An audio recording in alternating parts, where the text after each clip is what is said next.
I would like to introduce to you Tom Vandeputte. Tom is a Benjamin Scholar, for one, and a pedagogue, a teacher at the Critical Studies MA program at the Sandberg Institute, a co-editor with Cecil Meinecke Hansen on a reader on the politics of study that, I quote, examines what is currently at stake in education through a series of conversations with artists, theorists, activists, and educators that are involved in self-organized learning and critical teaching methodologies and pursuing a renewed politicization of education and alternative modes of pedagogy and inquiry. I think this already says a lot about Tom's entitlement to convene this panel. We are very happy that you accepted our invitation, and I would like now to please to hand over the floor to you and your two guests.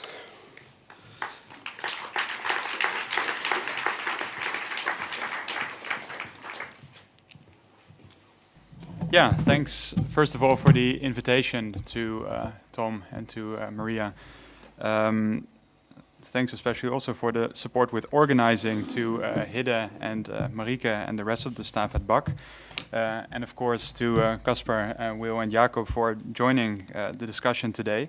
So when I received the invitation to put together a panel for this symposium, I was especially struck by the date that Tom and BAC set as like a point of departure for thinking about future imaginaries around education, namely this date around 1970. What interests me about this date is not only how it sort of points to the year that would usually be mentioned in this context, 1968, but also how it begins to detach itself somehow from that date, and it's beginning to open up the discourse around that moment, which is in certain respects, in my view, like somewhat overdetermined by the student protests that happened in like Western Europe around like May 1968. And I think like the way in which you introduced this moment, Tom, I thought was very interesting in the sense that it began to open up and like discuss like various other like student protests around the time. Besides this, 1970 or around 1970 also strikes me as a crucial moment when it comes to thinking about the history of like a tradition that tends to be referred to by the name of radical pedagogy. 1970 marks a particularly interesting moment when it comes to thinking about new forms and models of education in a more general sense. It marks an important moment when it comes to struggles within the university. But besides this, I think it's also an interesting moment to think about the role of pedagogy in political struggles and in radical social movements more generally. So it's like, in a sense, like pedagogy becomes a main concern in various social movements outside of the walls of like universities, but often like in relation to what's going on in universities at that moment. Yeah, so it's this question of the role of pedagogy within political struggles seemed to be a particularly like crucial thing to discuss for somewhat obvious reasons at this particular moment. Yeah, so as you see, like as this slide already suggests, it is possible to associate the date 1970 with a number of important texts that have come to operate as central points of reference around the, like, let's say, in the discourse around radical pedagogy, and perhaps to acquire somewhat of like a canonical status, if I can use that term, like between inverted commas. So these texts have like been given a canonical status to some extent, together with the problems that accompany this kind of a status, and that I think we'll return to as well in the discussion. I just wanted to flag up, like, or to highlight three well-known texts that hover around this moment, around 1970, and that immediately sprang to mind when I was thinking about this moment and the thinking around like pedagogy. The first one is the one that you see here on the screen. It's Paulo Freire's text, Pedagogy of the Oppressed, which was published in Portuguese in 1968, but was translated to English in 1970. I guess many of you will be familiar with this text, but just briefly, Freire is a Brazilian educator and philosopher who was involved in struggles around poverty and social justice, and especially where it is concerned questions of literacy and illiteracy, and so like the politics around like literacy. the text speaks to these politics and the models of pedagogy and education that Frère developed around those struggles, but it came to have a much wider influence in the years afterwards. For instance, in the context of feminist struggles, and later also in like black feminisms, you will see that in the writings of someone like bell hooks, Frère is like an incredibly important point of reference.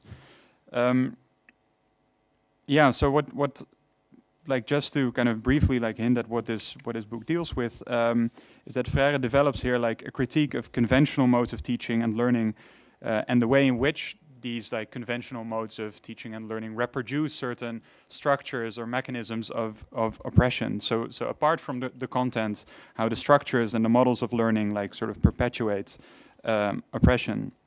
And fundamentally, like how they lead to a certain like adjustment to the world. So how education is basically aimed at like an adjustment of the student towards the world, the status quo of the world that one lives in. Yeah, like the focus here is especially on what Frère refers to as the banking model of education. And the banking model refers to like the idea that knowledge comes to be treated as something that can be somehow like transferred from a teacher to the student. So it's like a model that deals with this like a certain notion of knowledge as well, and a certain notion of like teaching as a transferring of this knowledge.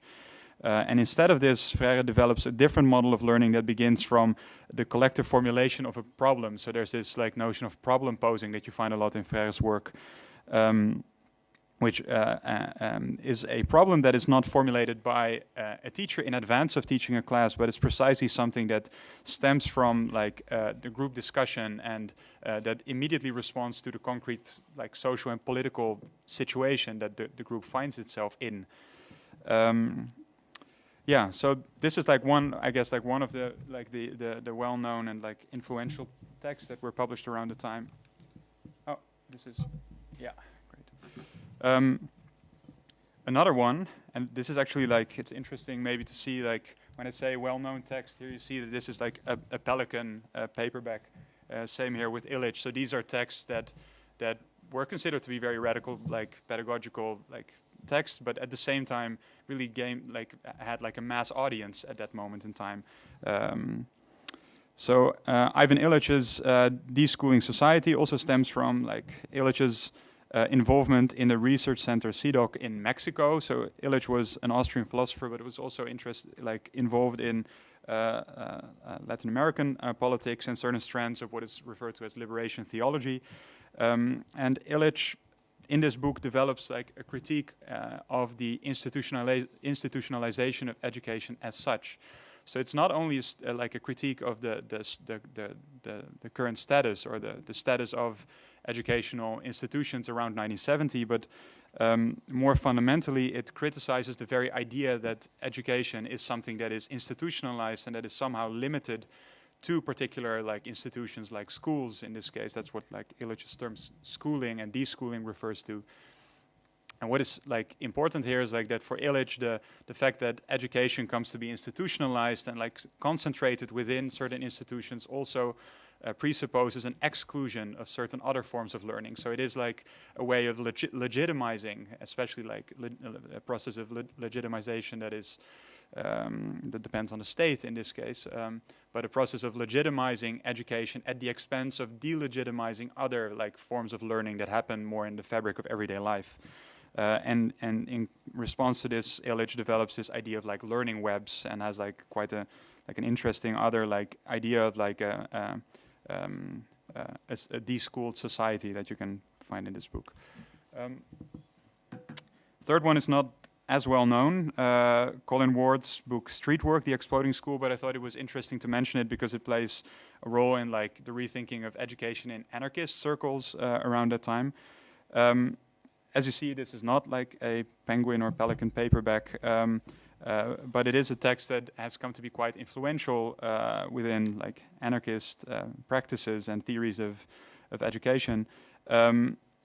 So also this book begins from like a critique of the state, and in certain respects it's quite close to Illich's book, I guess, but it specifically focuses on like a proposal of certain models of education and certain schools, so to speak, that would no longer have walls. So he talks about like schools without walls, the exploded school, where education would somehow like spread outside of the school building, and it would mainly take part like within actual like concrete social and political circumstances. It would relate in a very direct way with the locality.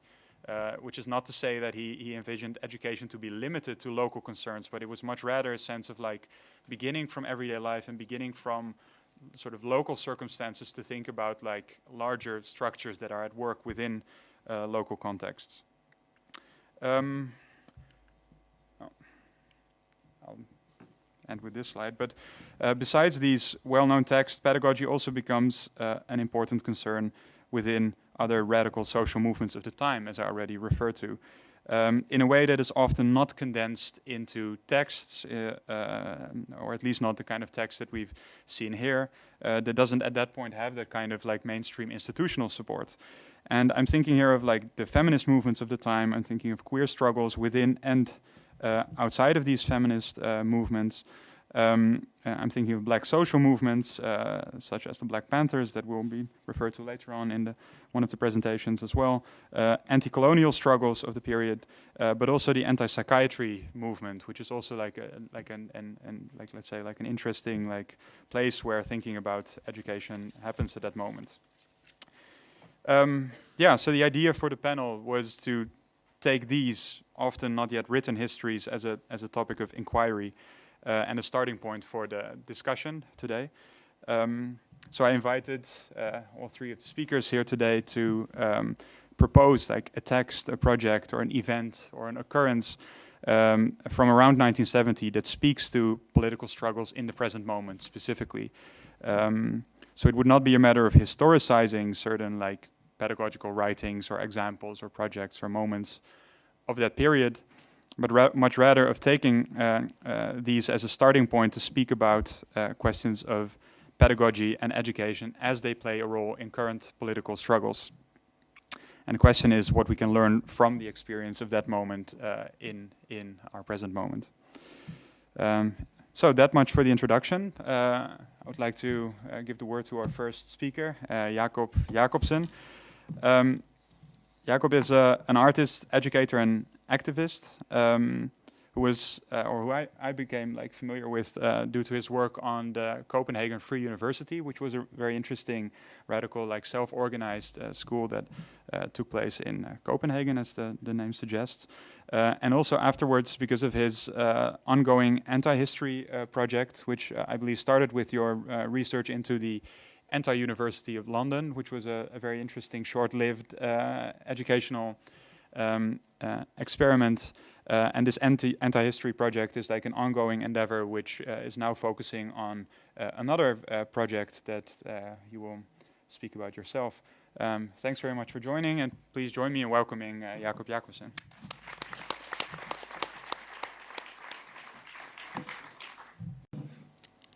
Okay, I'm sorry, I'm going to read, but the headline is Learning How to Live Together. It's about the new experimental college. Okay. On this image, you see Yoko Ono and John Lennon on a visit in Denmark in 1970. They did not go to Copenhagen, but went to the furthest away from any big city in Denmark you can get. They went to the region of Thy in the north of Jutland. They came to visit one of the centers of the northern shore, it means like north side, World University.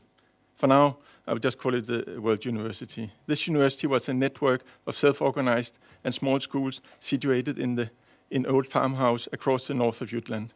Yoko and John were visiting filmmaker Tony Cox at the film school called Præstegården that was residing in a farmhouse in the small village of Kettrup.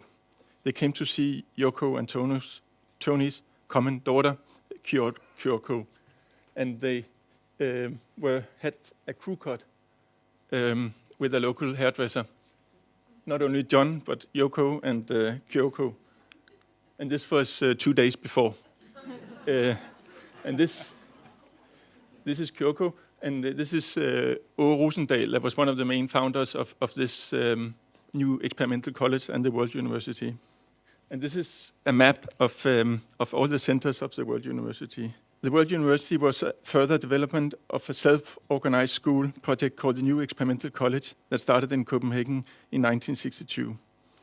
It had developed from the anti-nuclear movement that mobilized to counter fear and insecurity produced by the two then superpowers, the Soviet Union and the US, and their armory of nuclear missiles.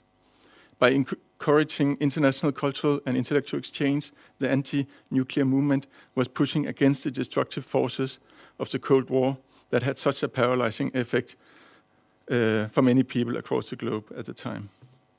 The New Experimental College opened its front door for the first time in the beginning of September 1962.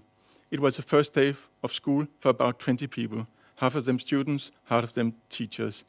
This new educational institution didn't open in a dedicated building with the architecture laid out to facilitate and manage a university. This was the home of Sarah Bryson and Åsen Rosendal, but from September 1962, it also became a new experimental college. And this is a little house in like suburban area of Copenhagen, where the New Experimental College started out. What later became the motto of the New Experimental College, the program is the people that come, was already the spirit from the beginning. There was no plans or schedule for the first semester. The intention was that the newly arrived group of students and teachers should develop the experimental college, and in that way plan their own education as a collective. They were in reality neither students or teachers, but in practice founders of this new college.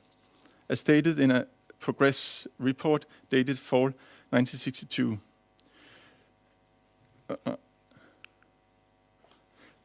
during the first semester, primary emphasis and energy had been directed towards activities fundamental to the development of the college. What was put in place rather early in the process was an ad hoc course structure, possibly catalyzed of an unconscious impulse to reproduce the known educational structures of the conventional university, especially in relation to the teacher-student roles. The inaugural group of NEC was a mix of people with very different backgrounds, ages, and nationalities. This diversity was an indication of how radical aspirations of the new college. The group knew what they did not know, and in this way they understood the limits of their knowledge. According to O. Rosendal, the first semester was a strange semester. The teachers who had initiated courses in the field of specialization were still facing problems. All courses offered by faculty, except one, slowly fell apart due to ebbing interest. In a working document, the process of the first semester is described like this. Within a few weeks, there developed on the first surface a complete disorder, worse than any of most students and teachers had probably experienced. There was a lack of clarity and direction on all levels, and within short time, most classes were discontinued, first because the student did not come, and later because most of the teachers lost interest. This description of confusion and disorientation is followed by a short sentence summing up the core nature of intention of experimentation. Still, seeing this first semester in retrospect, it appeared to be one of the most valuable learning experiences for all people involved. In another reflection on the first semester called The Poetry of Our Progress, this paradox is further explained. The original precept insisted that we must expand the field of attention to be all of life itself, as manifest in the learning situation. Still, the founders who came had to ask again, do we dare to do it, and how?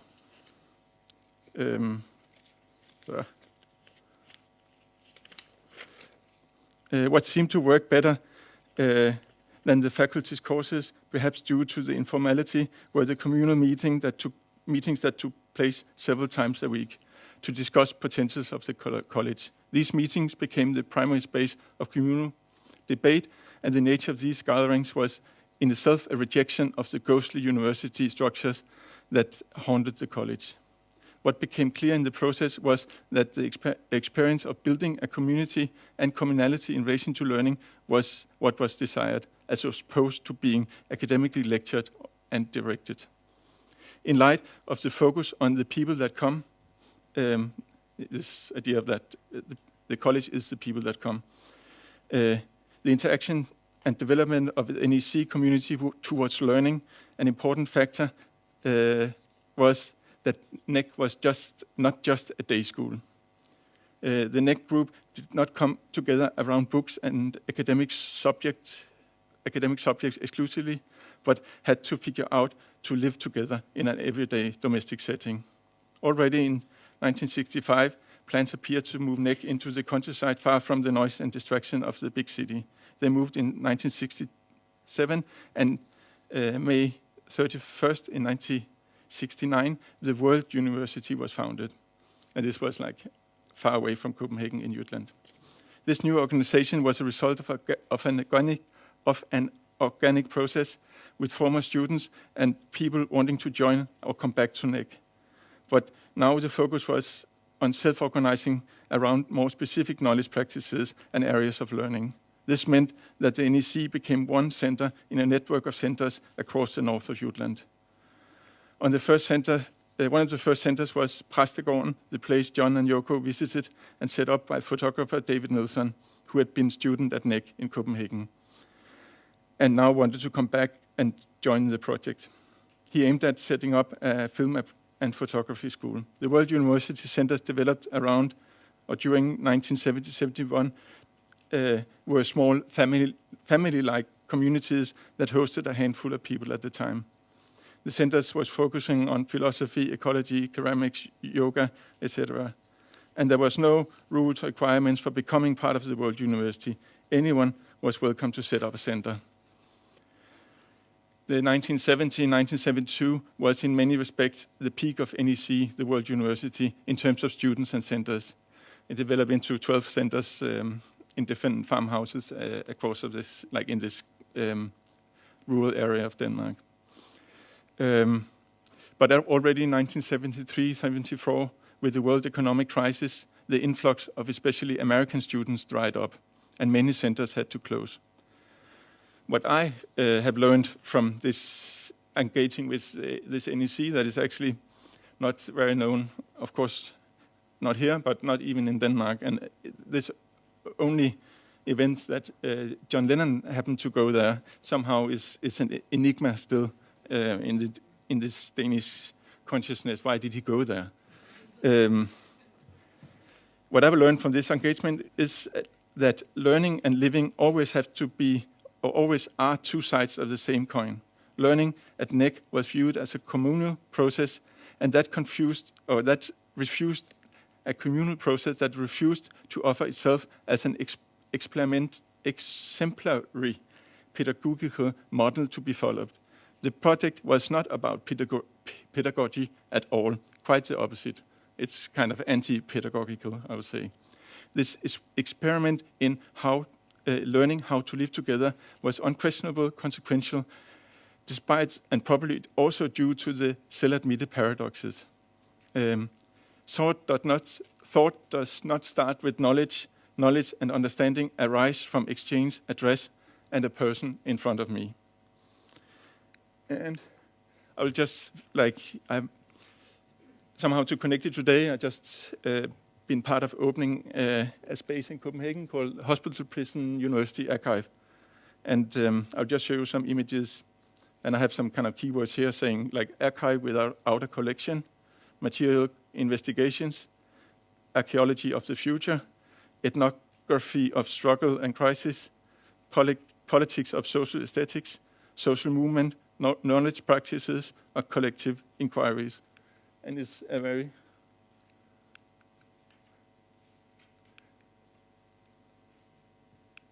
and this is actually a combined like a reading room, archive room, and a radio station. So we have a radio station called Hospital Prison University Radio that in a way transmit all the conversations in the archive. Thank you.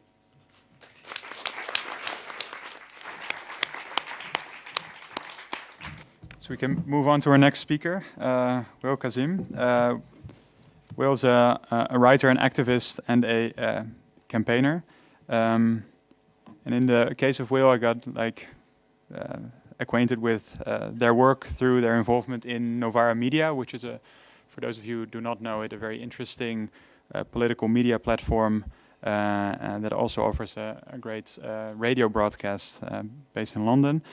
And Wail has been involved both through their writing and through their activism in struggles around racism, black social movements, and issues related to the genderqueer politics, especially. Wail, the floor is yours, and please all join me in welcoming Wail Qasim.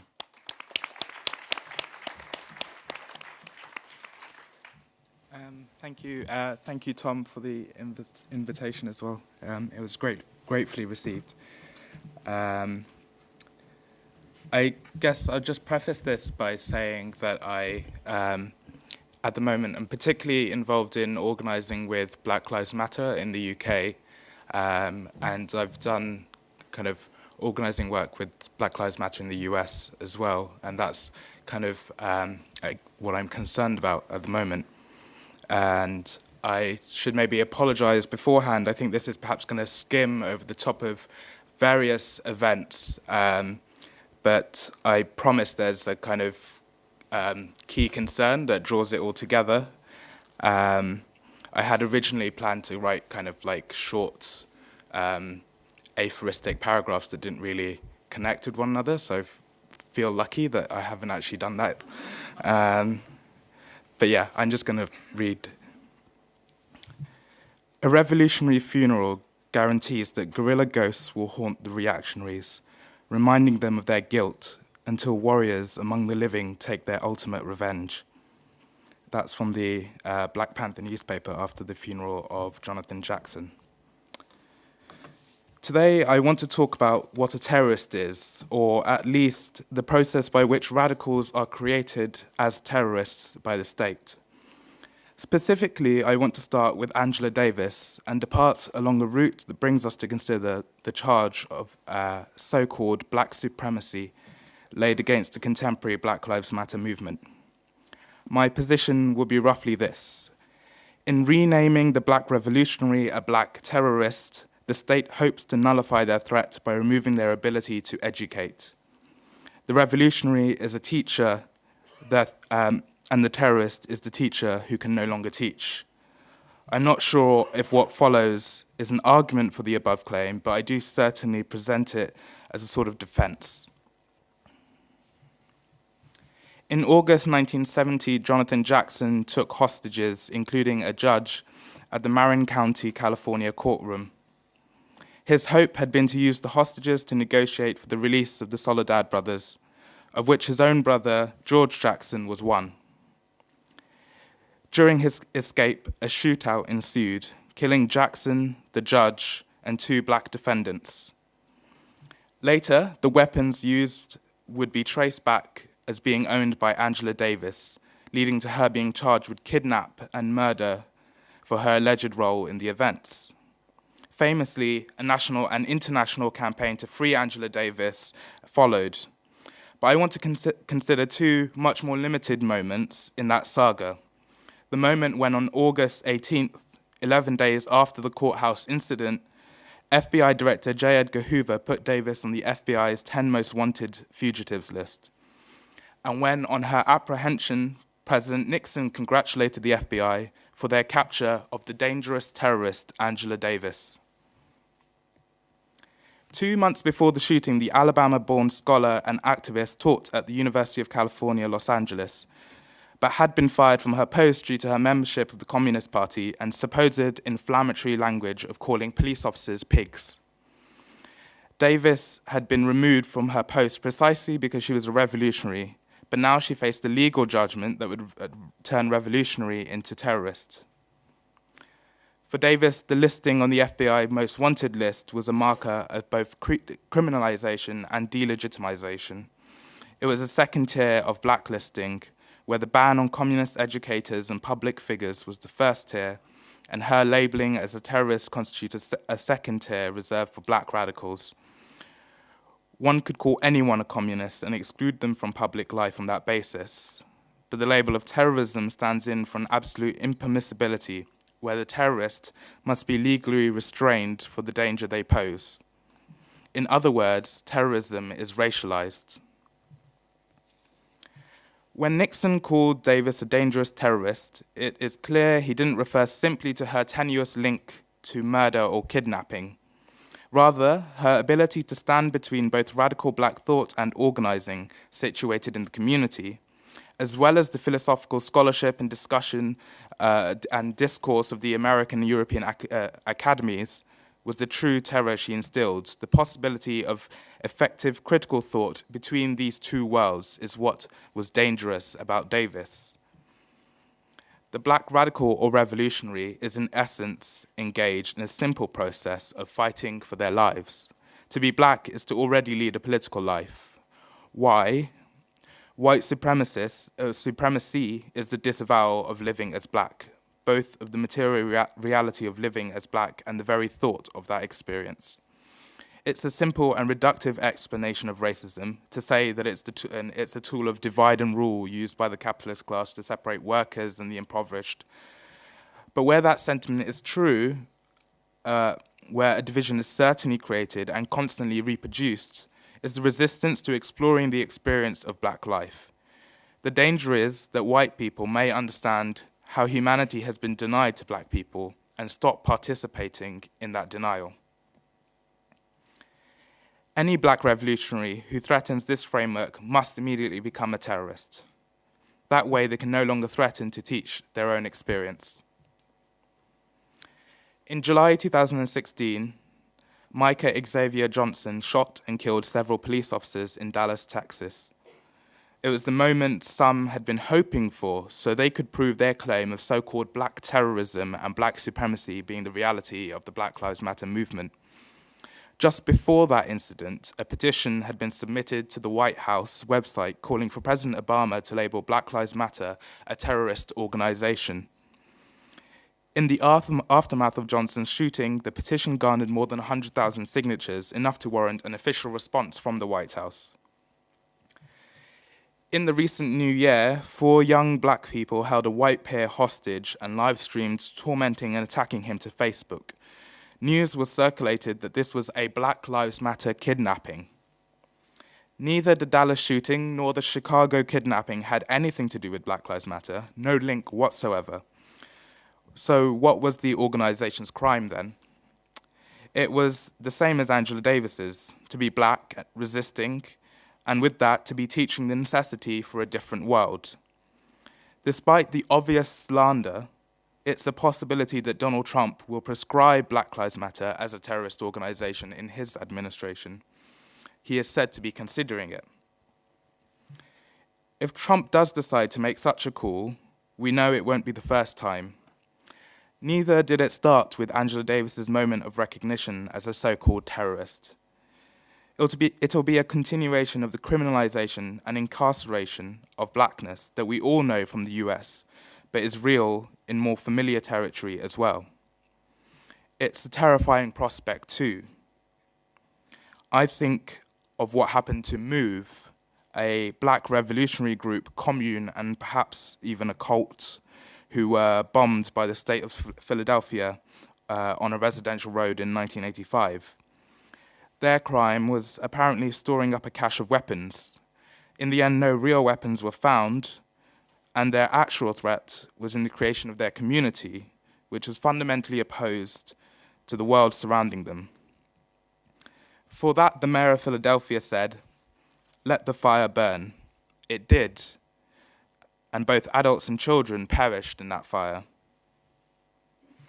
If you want to learn about what happened to MOVE, I recommend watching the 2013 film titled Let the Fire Burn by Jason Oster. It uses footage from a community inquest into what happened on the day MOVE were bombed as a tool to structure the narrative of the bombing.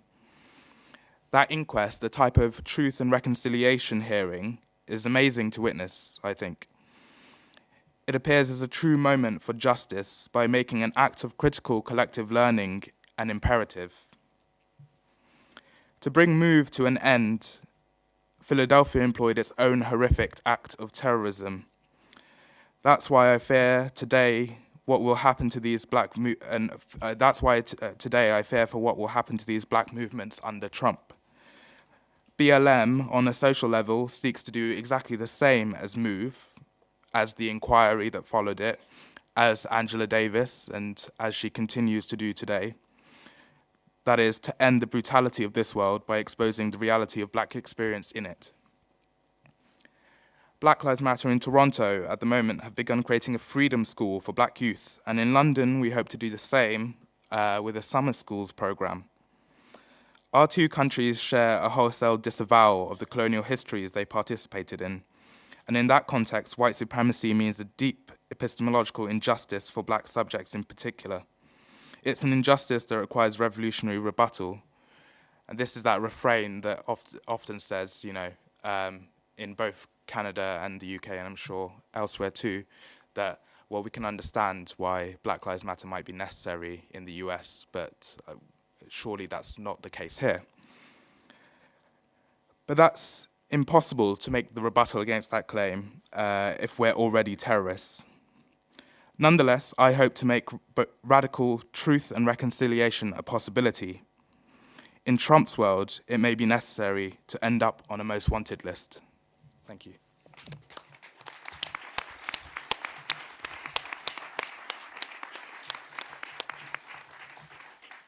Thanks, Wail. Third speaker is Casper Heinemann. Casper is an artist, poet, and independent researcher. And when it comes to your interest, I will stick to what you submitted to the biography, because I really like that list. He was interested in biosemiotics, experimental poetics, and the politics of mysticism. Casper graduated from Goldsmiths College in London recently, and will soon publish their first book with a publisher with an excellent name, Wail Books. And his first book will be a homo-pastoral epic poem set in a near-future Thames estuary. So thanks very much for being here, Casper, and please join me in welcoming Casper Heinemann.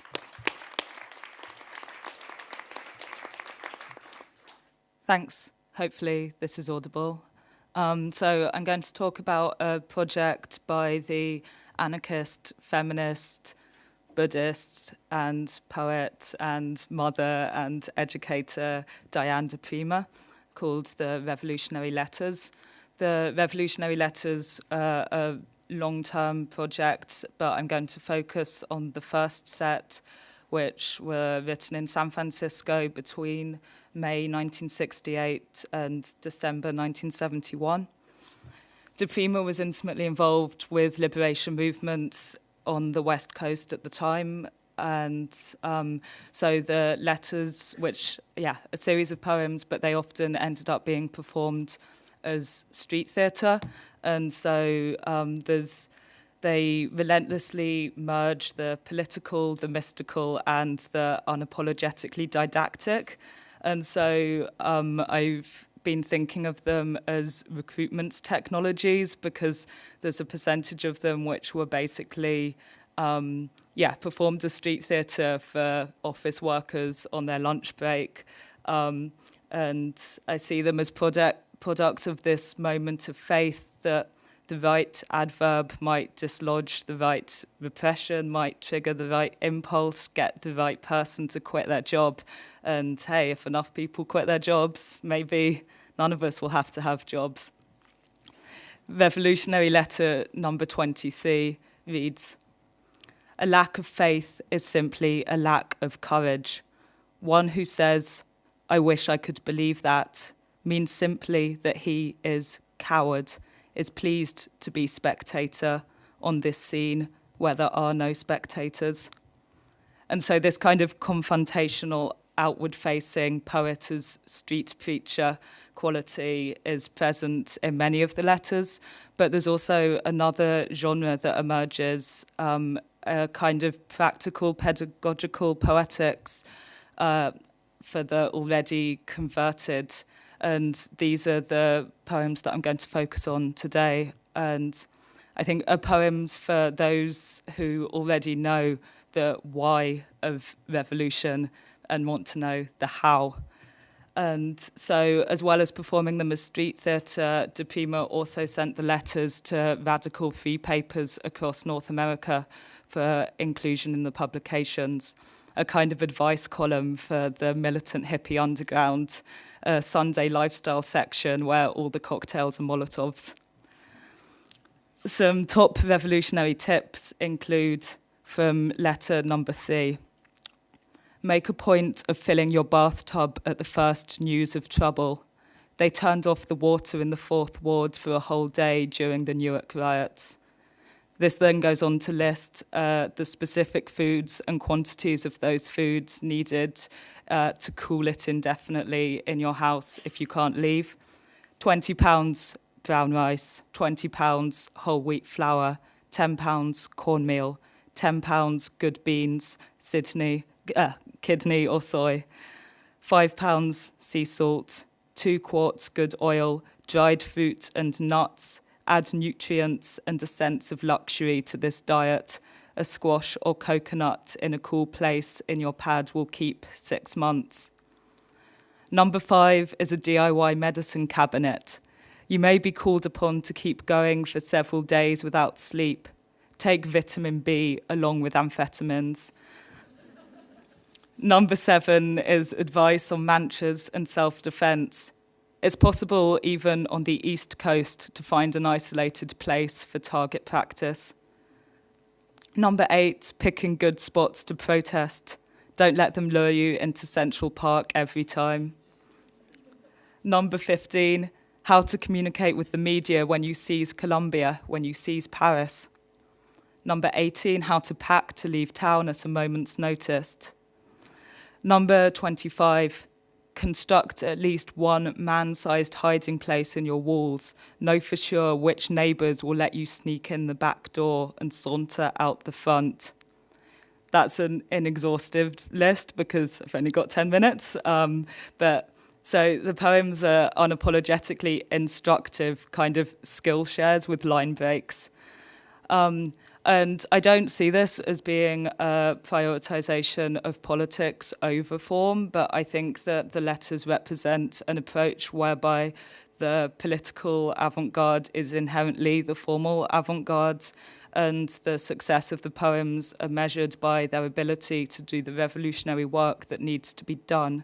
And whether that's the transformation of consciousness or advice on how to store water effectively. And then they start to break down really what was the difference between those things anyway.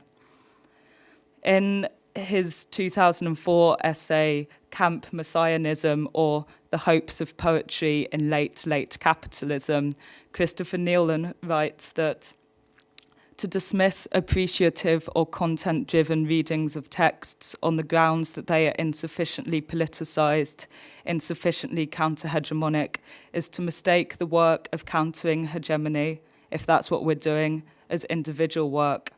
My critical impulse is pass it on.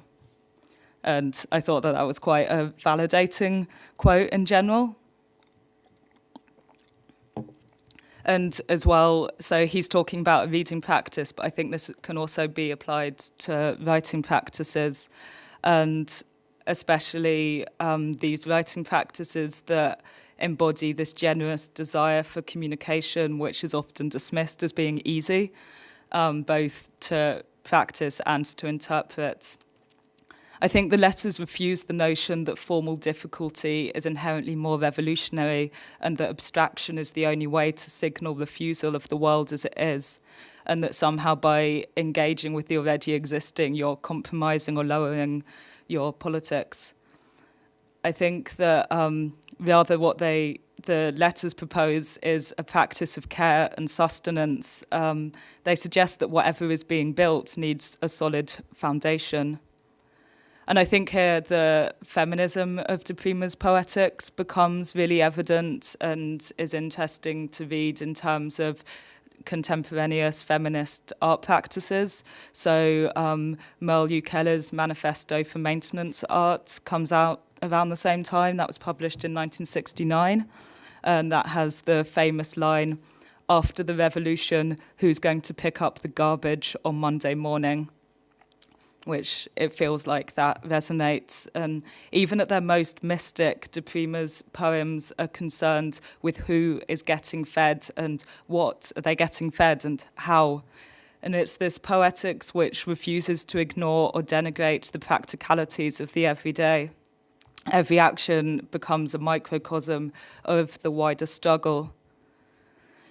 In keeping with the underlying zen of De Prima's practice, the letters suggest, no, we cannot imagine what is to come, but we know that energy cannot be created or destroyed, and all the matter that will create whatever is to come is already here and ours for the shaping.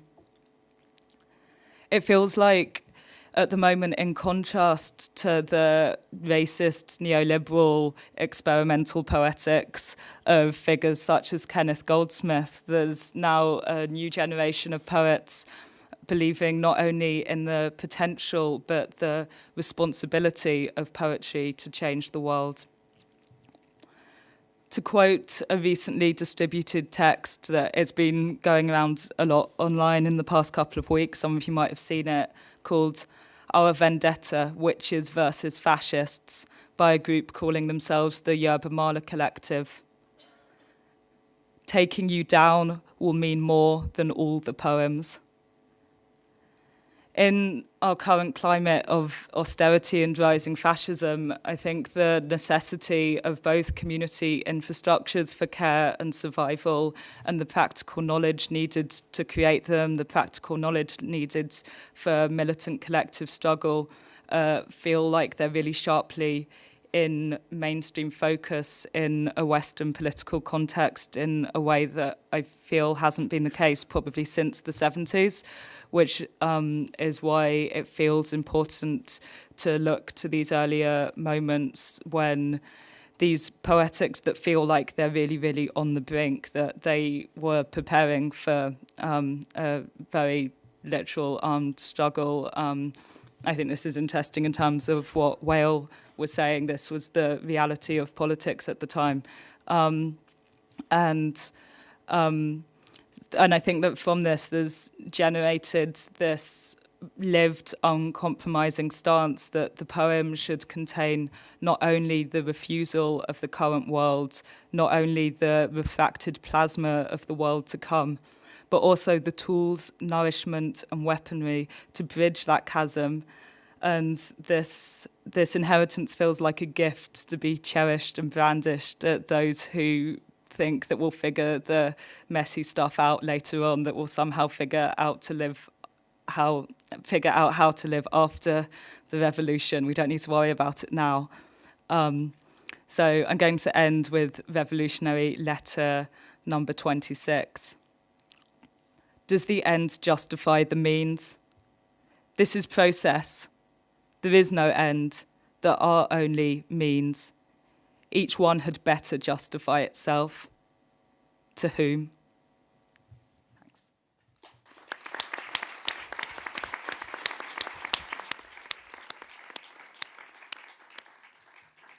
Thanks, all three, for these very rich presentations. I began writing down some notes about topics of conversation, but my A4 is like filled, and it's difficult to get an overview at this point. I have some things that I wanted to ask, and some relations I saw between your presentations, obviously, but also feel very free to comment directly on one another's presentations. And I should also say, I would prefer there not to be a stage where we talk around this table and then we open it up. But if there are burning questions, feel free to already enter the conversation as soon as possible. It's a bit daunting with this larger auditorium space, but I hope we can make that work. Maybe just to open one theme that I think for me at least popped out in all of your presentations that seemed to be quite strong is the question of the relationship between life and living, I guess, and various institutional or organizational forms. So in the case of Jakob, you began talking about this moment of like very like quick collapse, where like both students and teachers abandon, you know, like a newly founded school, basically. And nevertheless, there is a sense of like a learning experience that somehow takes place that kind of challenges that notion of like a failure. In your case, Wail, you began like speaking about the removal of the ability to educate that comes with like this like the status of like terrorism, or the transformation of the revolutionary into a terrorist. And later you refer to like what there actually is to educate as like, I mean, what you call living as black, and the possibility of teaching that experience to some extent, or communicating it, or imparting it in some ways. And then, like, lastly, in the case of Casper, obviously, like these letters, like you read them as like a pedagogical text in a sense that they deal with the question of like how to live. And I guess the letters in that sense like play like a similar like kind of form plays a specific role, like didacticism, etc.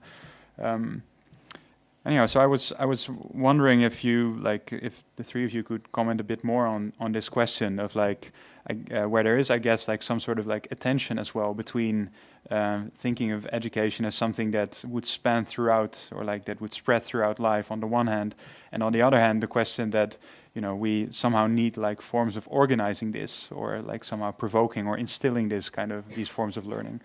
So yeah, I was wondering if any of you had thoughts about this question.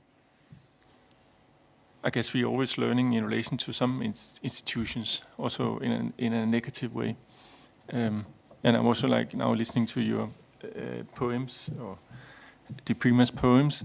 It could also sound like a situation where Trump has got into power, and we have to stock beans, we have to stock water. In a way, revolution and counter-revolution are very, very closely connected. I guess, and I guess with the NEC, of course, it became clear what the oppressive system was doing to them. In a way, they were mimicking or reproducing this kind of ghost. And I think also in relation to what you say, I think you have revolution and counter-revolution, institution and deinstitutionalization is very, very closely connected. And I think that was also what happened, you can say, in the 60s. There was offered a lot of education to a lot of young people. There was like the idea of mass education developed, and there was also in the US a relatively, it was not so expensive, or many free state universities back then. And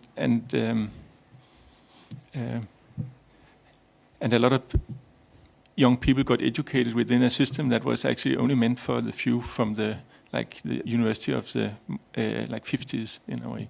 And I guess that whole kind of pressure tank made all the school or university riots appear in the US. They were basically kept within a system that didn't feed their means and ends. So I think you will always oppression and liberation is very closely connected in institutional terms, but also in political terms. Mm. Yeah, I mean, one way that I find myself thinking about this a lot is in terms of everyday life, some relationship to the idea of coping and the idea of coping mechanisms. I think this is coming up a lot at the moment in conversations about self-care as well, and this relationship between what we need to be able to do to look after ourselves and keep ourselves functioning on like an everyday basis, and then the relationship of that to not just focusing on making ourselves like comfortable or surviving on an individual level, but also how we transform that into collective struggle. And I think that the tension between these things on an everyday basis is something that feels very pertinent at the moment, and something that I've been thinking a lot about at the moment. that sometimes self-care might be going on a protest, but even if you don't feel like it that day, and how that kind of, I don't know, how the like skills for those like various different paths that we could be taking become disseminated.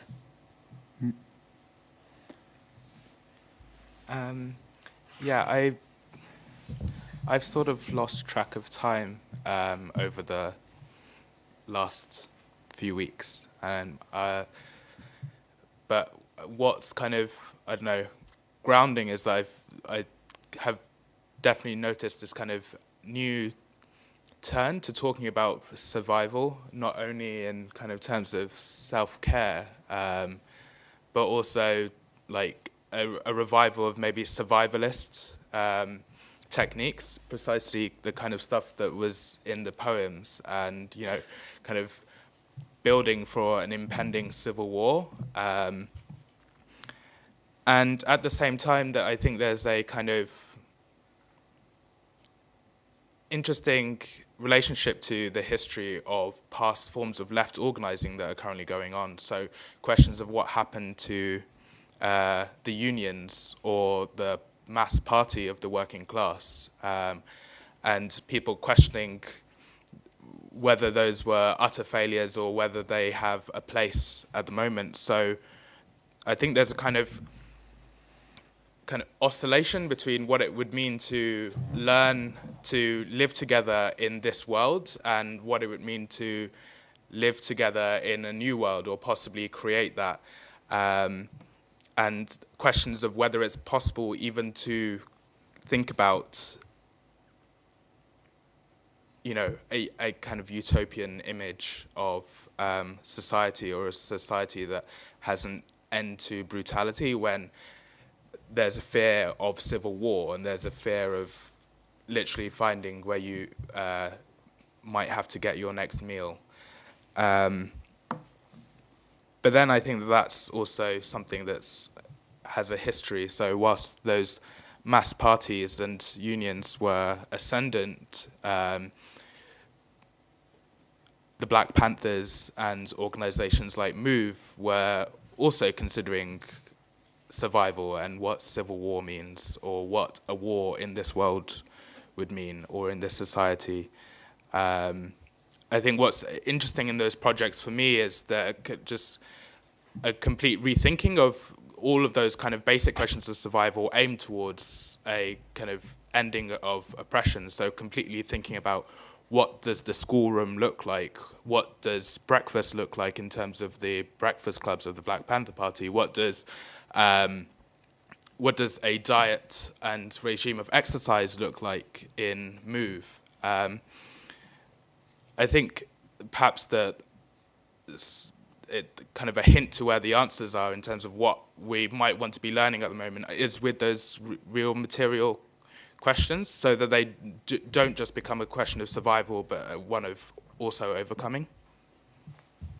I see there are already questions. I have many others, but I'll keep those for later.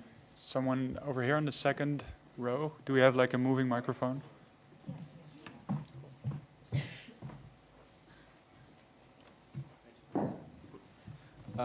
Thank you all for these presentations. They were really mind-opening. I want to. I'm trying to understand the question of how, from a bit more of an abstract level, but based on these presentations. And I think, Caspar, you kind of touched on this with this quote that you started off with, something like, I think it's a misquote, but my misquoting, the right adverb might trigger the right impulse. Yeah. And so we're talking about new worlds, we're talking about new initiatives, we're talking about new organizations, we're talking about new institutions. But it was in Jakob's presentation that I realized what this might take more than creating new is departing from the old. And there's a lot, there's so much talked about the event and creating the new. But I wonder, how can we, through your presentations, how can we begin to think about the phenomenology and the metaphysics, to use these terms, of departure, of ending, and then beginning? Thank you. I'll jump in because I have a specific. So I didn't go into it in much detail because for timing reasons, but part of what's interesting in the letters is, as I said, De Prima is also a Zen Buddhist, and there's lots of references in the letters to alchemy and to specific mystical practices as well. And I think that feels like something that, in parallel with an upsurge of militancy at the moment, there also seems to be this renewed interest in kind of esoteric and metaphysical approaches to politics. And I think that's for lots of reasons, but I think that part of that is to do with an understanding of energy and power, which suggests that the small actions that we perform in our everyday lives are somehow scalable upwards. And this is one of the principles of magical practice.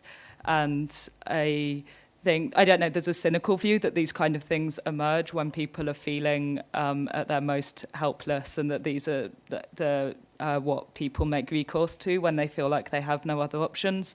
But I think that there's actually quite an optimistic reading to be made there in terms of people taking seriously their own power. I think that magic is a materialist position, and I think, there's a reason that those kind of practices are becoming prominent in political circles at the moment. Did you also want to respond? So I mean, I think this question of the new is really live at the moment, particularly in organizing. We have like all of these kind of discussions of this. Is why I brought up the old left and the unions and all this. We have like discussions of new people coming into movements, whole new movements being founded, and a kind of a desire to create an approach that, you know, is new in the same way that the alt-right might be new, have kind of, you know, monopolizing on a kind of meme culture and being able to express a politics in that way, which is seen as kind of like very much a separation from the kind of politics that's gone before. But I picked Angela Davis for a reason, which is that I really like the way that she talks about radical politics. There's not necessarily the creation of anything new, but precisely talk about radicalism as going to the root of things. For me, it's clear that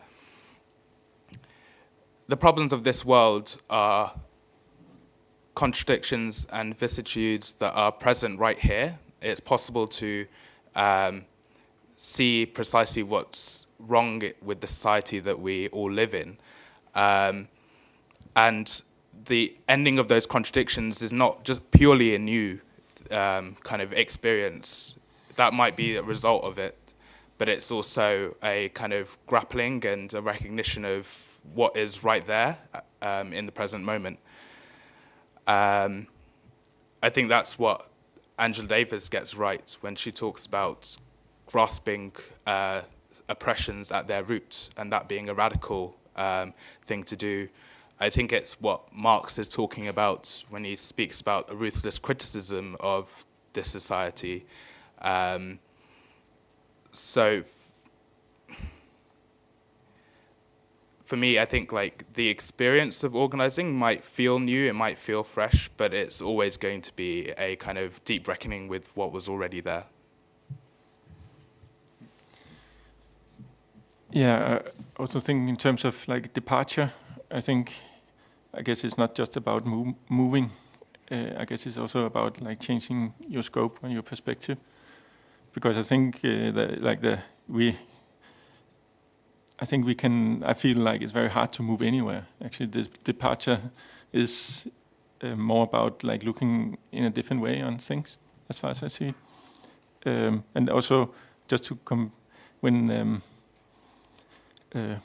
when I was part of the Copenhagen Free University shut down 10 years ago, of course it was a critical institution, but now opening this hospital, prison, university archive, the comments has been like, oh yeah, the Free University was such a positive thing, it was really interesting, and now this is like super gloomy when I'm in the prison, when I'm in the hospital, like, and where am I when I'm here. I think it's also just a change in terms of maybe a desire to analyze a little bit better, and like also sensing a little bit better, talking about phenomenology, and in a way having a departure by changing your scope, and not a departure in terms of moving, because I don't feel the freedom to move anywhere. And maybe to relinquish my role as a moderator and to also respond to that question, I also in I guess like in a Dutch context, you know, as a relatively or very privileged part of the world, and also speaking from the position of being a white middle class man. I think like another question of like when it comes to education and this question of living and departure is maybe not only the question of like how to survive or how to live, but in certain ways also the question of like how the present moment can become unlivable. And like Tom Hollert referred to like some of my work on Benjamin, and I think that's like quite an interesting figure in that context, as someone writing like in the 1920s and the 1910s, like another moment of like vicious crisis, and focusing, for instance, about like on the experience of the First World War, where for Benjamin that the question there is especially like the question, how is it possible that this sort of catastrophe could unfold, right? Like how is it possible that this could continue to happen day after day? And I guess for Benjamin, not only the war, but like everyday life in capitalism would be such a continuous catastrophe, or a catastrophe that consists precisely not in the taking place of a disaster, but rather in the disaster not happening, like the everyday life continuing to take its course despite and because of certain structural violence and oppression. So for me, like it's also a question that is in that sense like specific to different political contexts, and a question for me, like in the Dutch context, is in part that one, the question of like how like a certain sense of for instance, like self-satisfaction in Dutch culture can be like broken or shattered or fractured. So yeah, that's just one thing that I thought was like perhaps important to add. We have other questions here on the front row. We have someone like right in the middle on the front row. Just to follow up on the previous question and the answers, one of the things in this transition from something that doesn't work to something that maybe has a potential for, you know, living together otherwise or something like this, is I hear this dealing with failure or acknowledging failure, as you say, this for your own personal position as a white male middle class, or institutions that represent these power structures. We have to somehow also recognize that failure, and to think of anything new. There's also the necessity to think of some sort of collective mourning or departure, maybe as a pedagogical possibility. I was wondering if this is something that you've encountered, looking at the different ways to that sort of some sort of mourning or moving on can be a revolutionary strategy.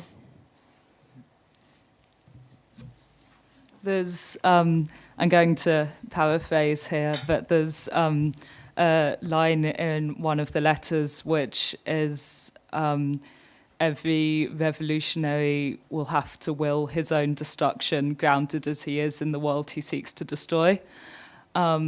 And I've been thinking about that a lot. It feels quite pertinent. I think there's a sense of hopelessness that can develop sometimes under these circumstances where it can become easy to become very aware of how complicit we all are and how implicated we all are in the power relations that we're seeking to destroy. I think that queer theory has done quite a lot of interesting work in this area, I guess, like most notably perhaps Jack Halberstam, The Queer Art of Failure. But in general, in how we think of failure as a necessary component of struggle and how we learn to value it as a learning process. I guess also this came up in Jakob's presentation as well, that it's things which are by some objective accounts, failures can actually be the best opportunities for learning, and it sounds quite trite, but important as a way of thinking through these questions of complicity as well, I think. Yeah, if you have a response, feel free to do so, or we can open to questions. I don't know. I mean, just very, very briefly, I think that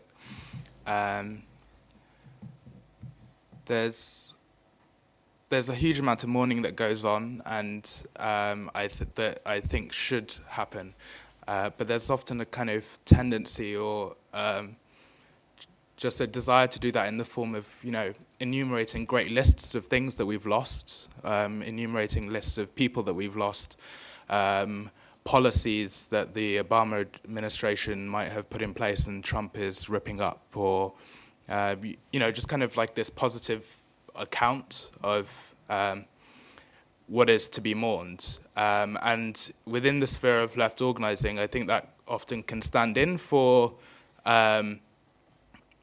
explaining away what is actually a melancholia of never having known the possibility of a better world, or never having known the lack of failure.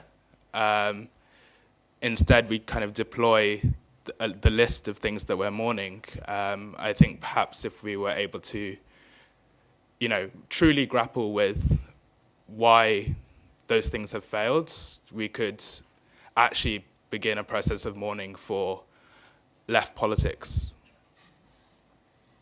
I see a question right in the back.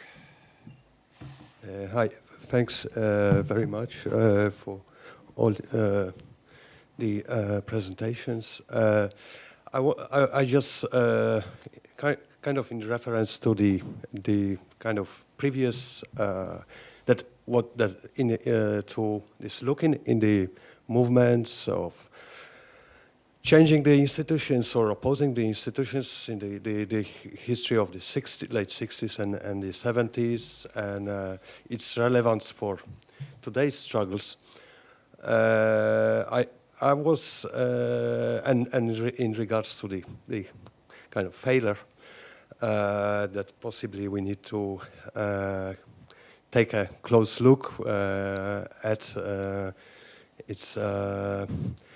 I wondered how really relevant is what is the relevance of the struggle of the 60s and to what is going on now, and what are the relations between an individual seeking support from the society in a way like the welfare state supported the individuals. And the relation between state, institution, and an individual, whether it's really relevant. I'm not sure if I made it clear that, that I have a feeling that now the state is in a way also a subject of a struggle of global capitalism. That we are in a way on the same side, the institutions and the individuals, as much as individuals, while the protests from the 60s were a struggle of individuals against the institutions. That the whole states are vulnerable to global capital. And it's not just institutional policies in a Foucauldian kind of, or pedagogical models that are necessarily not making us struggling, but it's the capital now dictating states how to treat the individuals. Then there is some discussions that actually these movements of the 60s were maybe a failure, that they didn't brought, the civil rights movements, the feminist movement, there's no doubt that many individual rights and freedoms were won, but the black people's struggle in America persists, and the struggle they are even with introduction of civil rights, the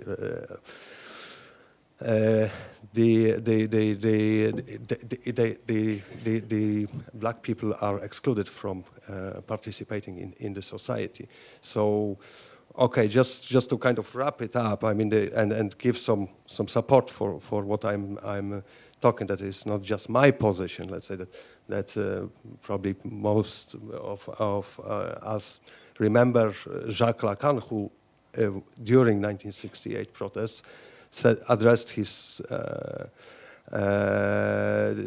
protesting students and said, right, you want to abolish the master, who you see that it's the institutions which are the master, and you can dismantle that, but you feel that you've got rid of the figure of the master that you perceive is in the institution, but it does not disappear. It just turns into something else that possibly that's a kind of we think that it disappeared, but it's there but as something else, as a global capitalism that is, so, yeah.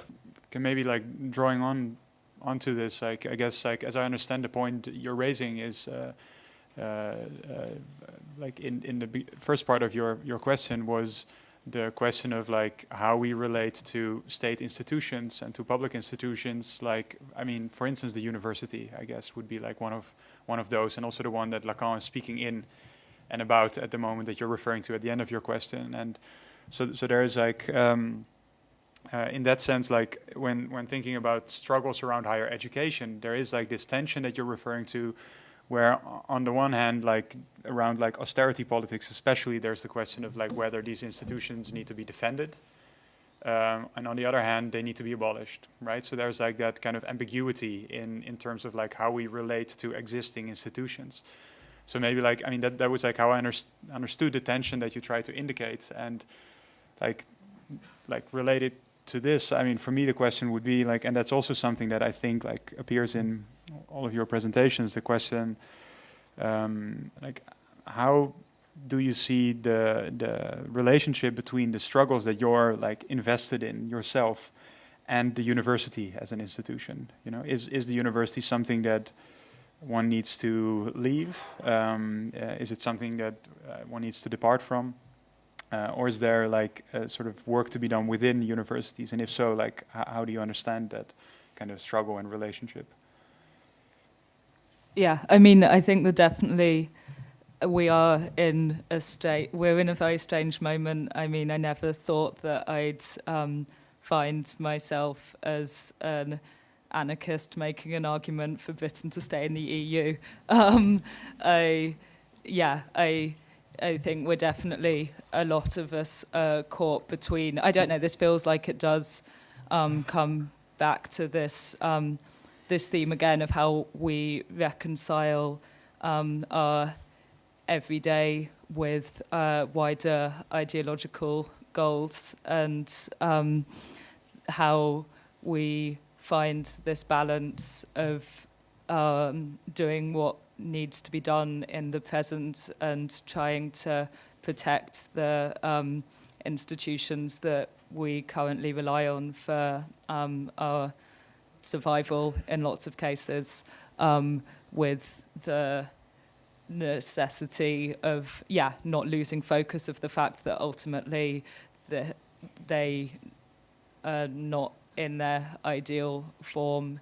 In lots of cases, they shouldn't exist at all. I think actually anti-psychiatry is an interesting one in terms of this, in terms of how you reconcile a critique of psychiatry with the rights of people to access the kind of care that they need in the present, when that care, as it stands, might include things which, I guess, like medication, which a hardline anti-psychiatry approach might be opposed to, but the extent to which that ideal approach to things is reconcilable with current conditions, and the extent to which I don't know how to, again, this question of coping, and to what extent we should be focused on coping, and to what extent we need to actually stop coping, that.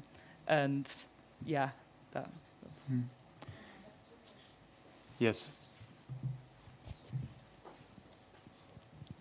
Hello, Susan Stubing. I'd like to first thank the panel for being here. It's quite lovely to have you here, and your knowledge, which you've built up, obviously, so articulate to share with us.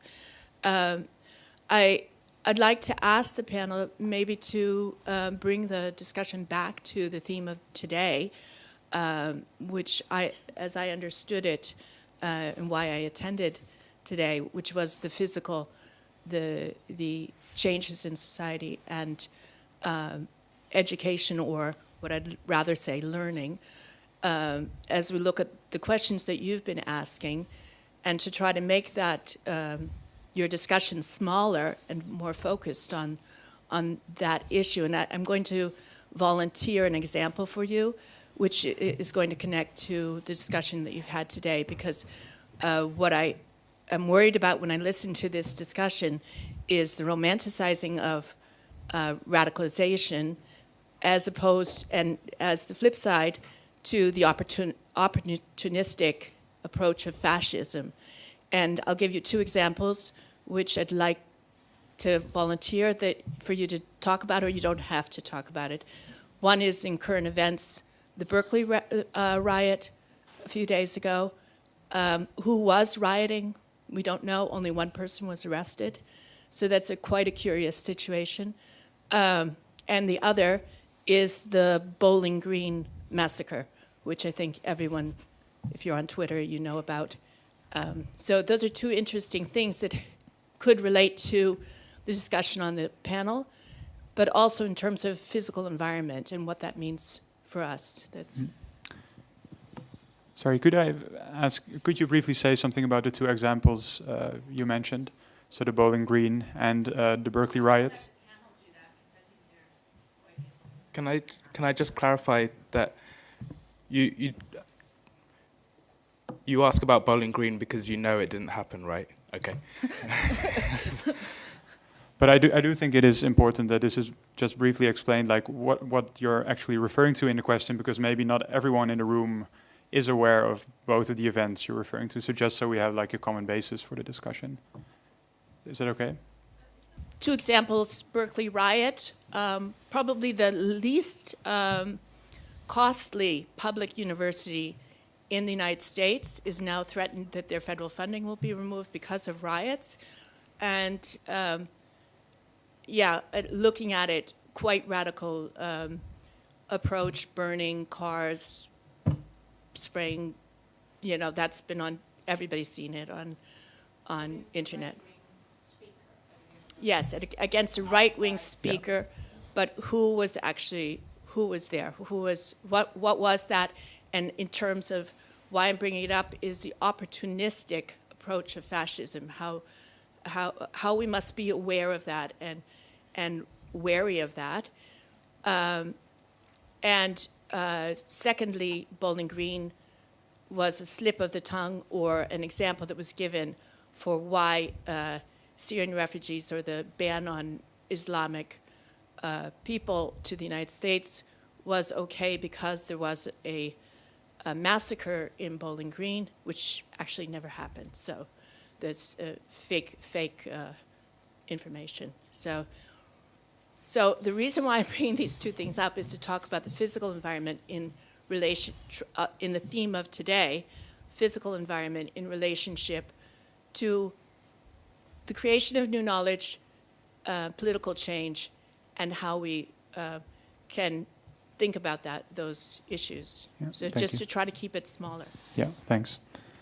Does any of you want to respond to this?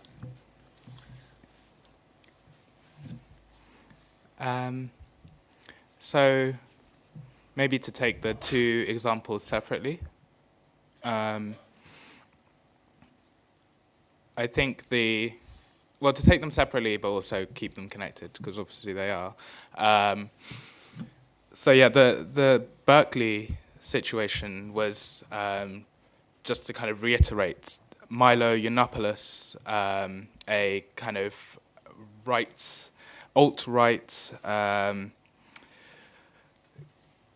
comedy figure, was due to speak at Berkeley as part of his kind of big tour around the US, and specifically at university campuses, of kind of touring this